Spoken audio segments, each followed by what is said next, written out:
Hello，大家好，我係 Leo 啊。深中通道咧已經通車咗整整2年嘅時間㗎啦。咁坦白講咧，啱通車嘅時候，我哋行內嘅預期咧可能都係高咗。反觀呢2年咧，有幾個樓盤咧價錢唔升，反而跌咗。所以咧現實咧係好理性嘅，亦都好正常。啱啱通車嘅時候嘅馬鞍島配套的確係空白，人居嘅氛圍不足，導致咗好多嘅朋友以為馬鞍島係一個空城嘅概念。但係今時今日，通過咗呢2年嘅時間，馬鞍島究竟兌現咗幾多嘢咧？佢嘅板塊升值嘅潛力究竟如何？島入邊嘅項目應該點樣去選擇呢？今期同大家一齊去分析一下啦。咁放眼到整個中山嚟講咧，馬鞍島依然係中山唯一一個具備長期升值潛力嘅板塊之一。原因咧，我講4點。第一個，獨一無二嘅深中同城，不可複製。整個中山只有中山馬鞍島先可以做到打實嘅30分鐘到深圳前海。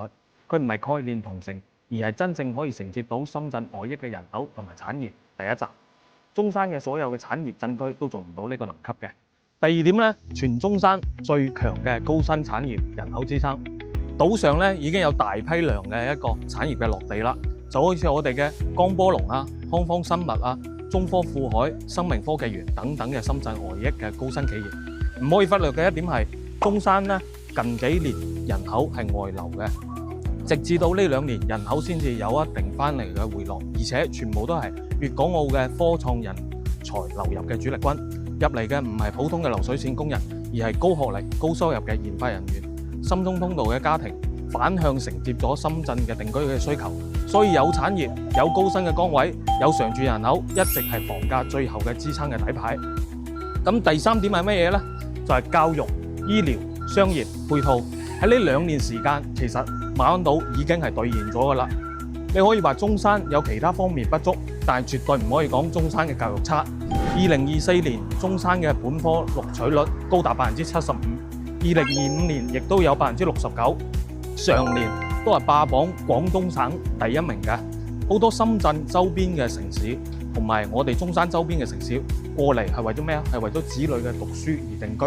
而馬鞍島佈局嘅中山紀念小學同埋中山紀念中學，形成一個完整嘅12年公辦教育鏈，正係中山作為教育強市，將頂尖嘅基礎資源呼應到㗎。而我哋嘅南朗鎮街道辦衛生服務中心馬鞍島門診喺今年嘅6月18號，亦都係正式嘅運營，4層4000方嘅高標準基層醫療。而長遠嚟講咧，我哋亦都有南部嘅高端醫療城作為我哋呢一個總嘅醫療配套體系，總達投資係高達150個億嘅。商業配套咧，可以見得到深中上城嘅商業體咧，近10萬平方嘅中業體已經係開業咗㗎啦。喺6月26號呢一邊，咁我哋無論喺呢一度嘅親子遊啊、多國嘅餐飲啊、主題文旅啊，佢都係兌現咗。除此之外咧，翠湖公園亦都係馬鞍島最大嘅一個配套嘅。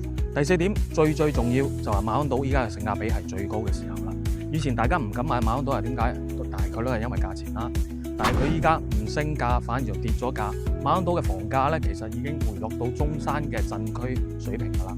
但佢嘅地段、能級、深中位置、產業嘅級別，依然係全中山嘅天花板。咁我哋簡單用一句話嚟概括，就係你依家可以用到鎮區嘅價錢買到深中同城核心 CBD， 依家就係上車馬鞍島最好嘅機會啦。所以我哋今日嚟介紹一下島入邊有啲乜嘢項目可以達到依家呢一個上車嘅機會呢？我哋先介紹一下粵海城。咁我哋而家嚟到粵海城嘅售樓部沙盤呢個位置啦，可以見到我哋粵海置地係我哋廣東省內嘅一個1000億嘅國企企業嚟嘅。咁我哋嚟到呢一個沙盤嘅位置，可以見得到呢一個樓盤咧係擁有32萬平方米嘅一個一線濱海大城嚟嘅。喺我哋家門口咧就已經有紅樹林嘅一個濕地嘅景觀啦。而且依家我哋賣緊1棟同埋14棟咧係有900米嘅一線海景嘅。我哋每一棟樓嘅之間咧樓間距咧更加係闊到有350米咁誇張。咁我哋喺門口呢一個小區嘅門口咧，仲有一個8萬平方米嘅度假雙園林。島裏邊咧係好少有2.5咁低密度嘅一個佈局嘅。同埋我哋呢一個小區嘅配套咧，亦都配套咗一個2900平方米嘅一個幼兒園，係4梯2戶嘅一個設計，營造更舒適嘅一個生活。最重要嘅一點係呢度嘅樓盤係全實景準現房交到俾你，你只要買到之後1個月就可以出到證俾你啦。咁我哋依家咧嚟到咗一棟嘅樣板間，1樓嘅呢個lobby 呢個位置，可以大概咁睇一下，係咪好有酒店 lobby 嘅一個 feel？見到佢嘅地磚啊，同埋瓷磚到頂所有嘅燈光嘅效果咧，都係已經交付俾你，到時候都係咁樣噶啦。咁我哋依家上去樣板間嗰度睇一下我哋嘅。好啦，我哋嚟到咗25樓嘅呢個位置，直奔呢一個我個人最中意嘅一個單位，係89平方，2房2廳2衛嘅一個設計。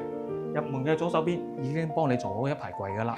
入到嚟點解講係最中意嘅一個景觀一個戶型呢？就係因為呢一個戶型先至係我啱先所講嘅，有900米嘅一個海岸線供你觀看，而且我哋嘅客廳位置同埋我哋嘅房間位置3個都係望住同樣嘅一個景觀，試一試可以跟過嚟走走，係咪非常有感覺呢？OK， 再睇睇我哋嘅主人房。主人房呢個套間嘅設計亦都係望住我哋嘅新豐通道呢個位置嘅。喺89平方可以做得到3房都係一線海景嘅，你喺邊度可以揾得到？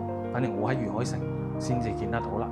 同埋值得一提，我哋嘅廚房位89平方都可以做到咁大一個餐廚一體㗎啦，已經係相當於2個人煮飯啊，同埋洗菜啊等等都係完全夠用嘅。咁我哋再睇下更加大嘅一個單位啦。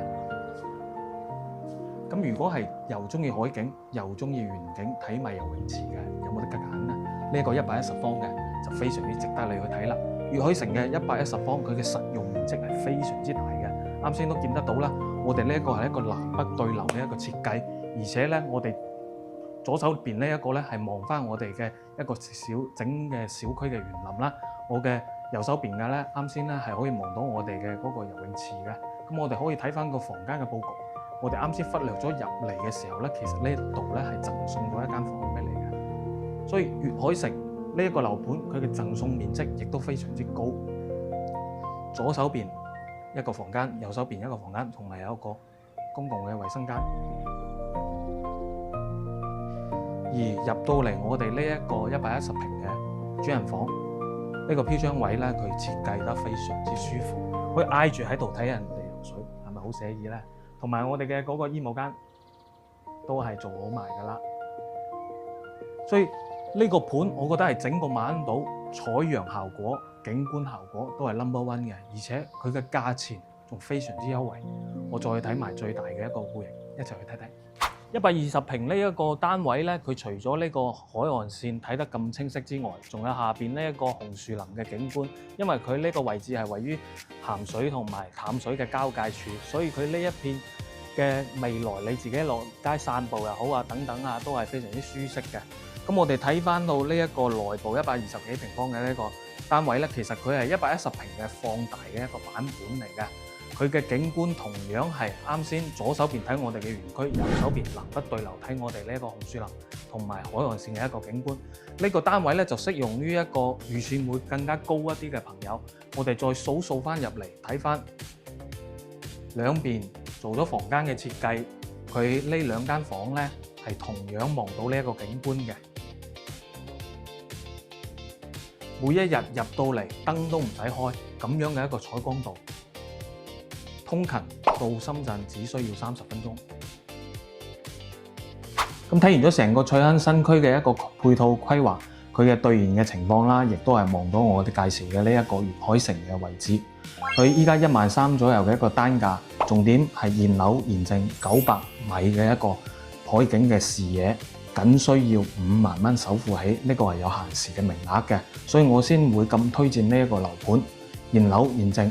如果過嚟購買家私家電，我個人仲可以回贈到賣俾你。如果你覺得睇得啱嘅話，我哋中山馬鞍島見。